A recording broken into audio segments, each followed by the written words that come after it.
Ginger Rogers won't buy from me. She buys from Brian all the time, and I don't understand it. It's like he's this tall guy with a really long beard and really, like, haircut that he doesn't cut right. I'm just thinking to myself, why the fuck won't Ginger Rogers buy from me? She wants to buy from him, but he doesn't even look like Fred Astaire, right? It's ridiculous. And, like, the one lady that I always talk to, she buys about as often as anyone else, right? But Brian, then she never buys. But she was really, like, she's always really sweet. She looks at everything in the basket.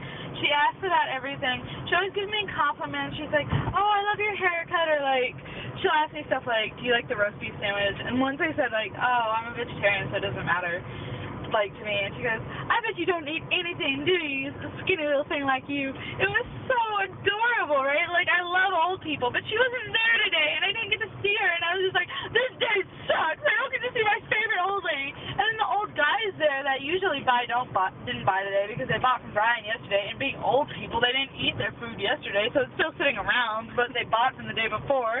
So I'm just like, what the fuck is the point? By the way, Ginger Rogers always tips Brian. She never gives me any money. Like, the one time she bought from me, she gave me exact change. But, like, she always gives Brian $2 tips. It's like she hopes he's gonna, like, bang her or something. It's really ridiculous. So, needless to say, I drive down Hillsborough Road and go to what I like to call the morgue, which is, like, this salon for, like, really, really, really old people. Like, everyone there who's getting their hair done is in their 80s. And you're kind of, like, happy at first because you're like, oh, they're in their 80s and they still have their driver's licenses. No one's taking those away from them, right? But, like, as soon as you pull into that parking lot, there's some 70-year-old lady with some ridiculous perm in her car in front of you, driving at like 10 miles an hour, or just not moving at all. And, like, there's no parking spaces there at all because the dry cleaner is right by the morgue. Like, won't let you park in their spaces. They will come out and take your license plate number and down as soon as you park, if you don't walk into their door, and call the cops on you. You know how much money I made for this horrible clusterfuck of a day? Take a guess. $13. That's it. Like, what was the point? I made $13 out of all of this.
before. I'm trying to, like, be conscious of your wants and needs for food, you know?